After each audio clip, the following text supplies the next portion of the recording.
oportunidad de hablar de una película peruana aquí en Buenos Aires. Me gusta mucho el cine, sobre todo el cine peruano, y aunque no había visto particularmente, había leído sobre esta película, pero no la había visto, la primera vez que la veo. Bueno, la película, yo creo que puede darse, pues, yo voy a hablar solamente, digamos, no de los aspectos técnicos, ¿no?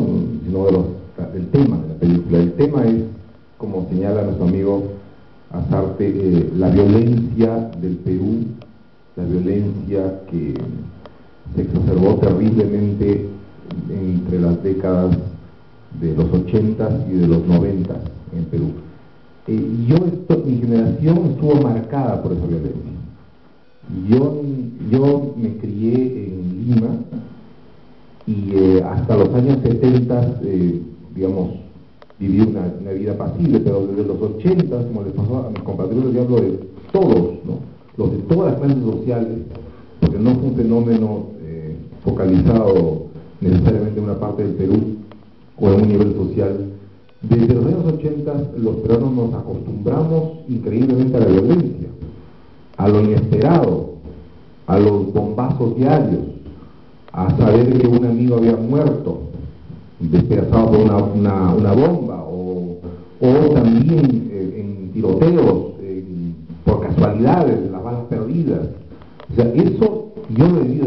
Mi generación es la generación que tuvo 20 y 30 años en ese tiempo. Entonces, de eso yo puedo hablar. La película refleja eso, definitivamente. No es ninguna fantasía, no es ninguna exageración. Esto en realidad es una versión suave de lo que realmente ocurrió. Pensemos en la matanza de la Comarca, por ejemplo, ¿no? Que fue mucho más grave de lo que se muestra aquí.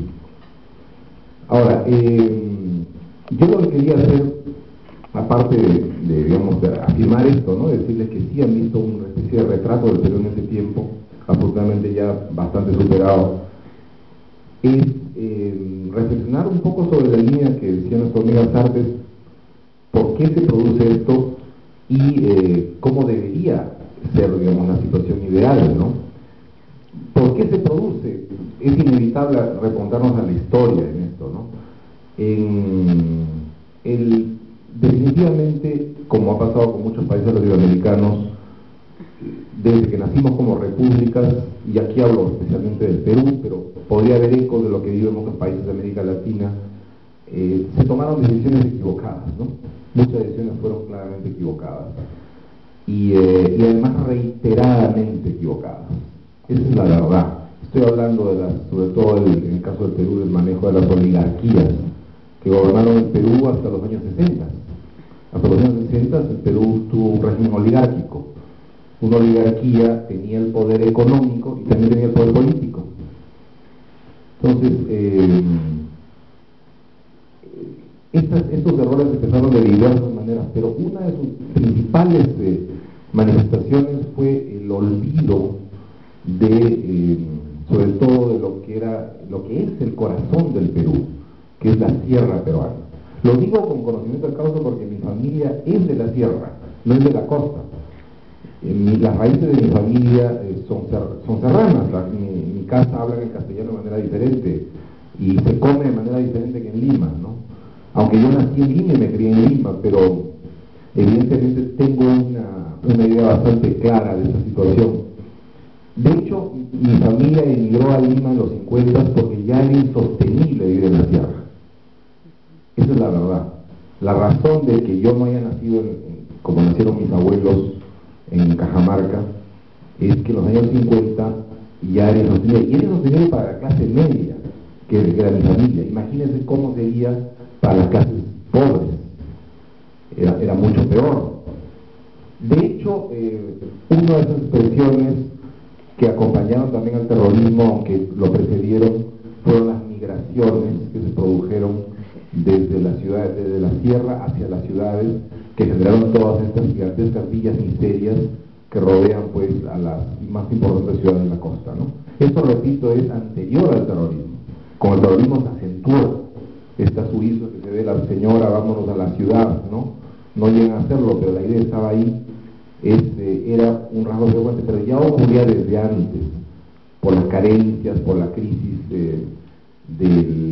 que en realidad fue un olvido del campo, un olvido de la tierra.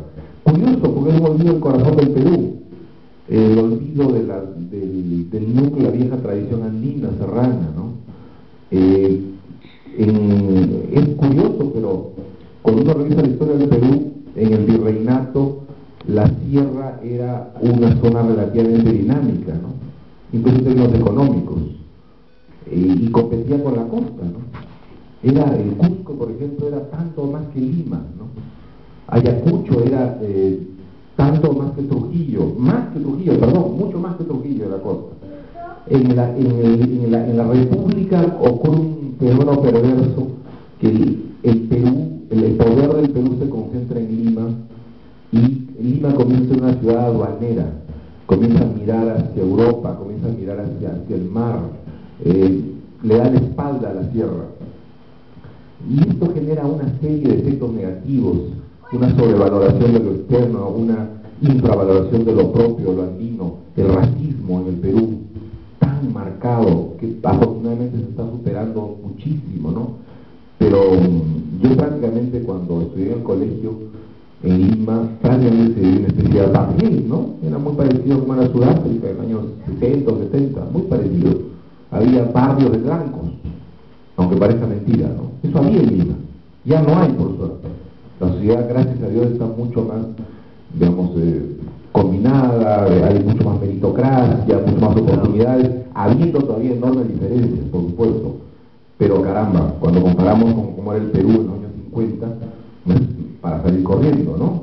Por lo menos para mí, ¿no? Y yo lo notaba especialmente por lo que les dije, que provenía de una familia serrana que emigró a Lima y tenía esta posibilidad de ver la situación de las dos barreras, ¿no? Cosa que no la veían ni la gente de la sierra ni la gente de la costa, que no se habían morido. Bueno, entonces, volviendo al punto, una serie de errores, uno de los errores fue el olvido del campo, y yo creo que en el fondo, simplificando las cosas, es eso lo que estalló en los años 80, con diferentes razones. Hay una serie de explicaciones sobre lo que ocurrió con el terrorismo, que es un fenómeno perverso, por cierto, una exacerbación de la ideologización, y además no olvidemos nunca que el terrorismo Sendero Luminoso fue opuesto a la tradición andina. Eso nunca hay que olvidar, es insinuado en la película, pero nunca hay que olvidar que los terroristas, los maoístas, detestaban la tradición andina. Es la propia tradición andina la que se revela contra el terrorismo. Estos ronderos, que son un poco caricaturizados acá para mi gusto, en realidad fueron expresión de la reacción de la sociedad andina contra ese terrorismo maoísta uniformizante, que no tenía nada que ver con la vieja tradición, ¿no? del tiempo prehispánico, nada que ver. Es más, había un interés en Sendero Luminoso en destruir la tradición andina, ¿no? La lucha contra Sendero se gana por mecanismos de inteligencia, no por la fuerza bruta. La fuerza bruta empeora, como se ve lo que está pasando acá. La fuerza bruta de los militares empeoró la situación, hubo que emplear mecanismos de inteligencia para detectar a los líderes, pero también se ganó con el impulso de los ronderos, que dieron un apoyo decisivo. No es la primera vez que la nación andina se organiza. En la independencia luchó, en la guerra del Pacífico luchó. Los peruanos que defendieron con más valor al Perú con la invasión chilena, largamente fueron los campesinos, largamente, mucho más que la costa. En realidad, el único momento en que los chilenos pensaron abandonar el Perú fue con la reacción de los campesinos, dirigidos por algunos líderes militares, pero con la base campesina, ¿no es cierto? Bueno, estoy diciéndome el tema. Lo que quiero decir es que el meollo del asunto para mí es este olvido de la tradición andina, este abandono de la tierra, de la vieja tradición peruana, y estos odios, estas confusiones, estas apariciones de ideologías radicales fueron en gran parte consecuencia de eso.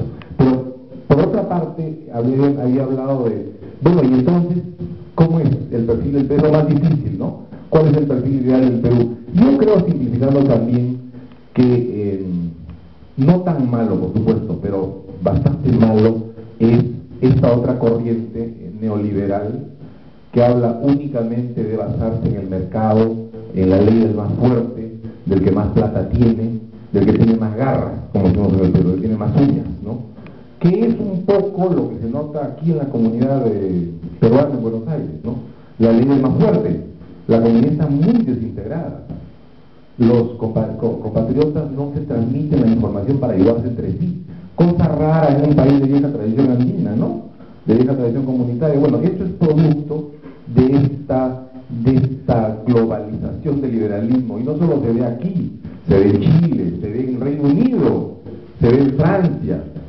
Ahí se ve también. ¿Por qué? Porque esta idea de que supuestamente no hay ideologías, que las hay fuertes en este caso, y que todo se basa en la lucha del más fuerte y el que más plata tiene, no es tampoco una solución.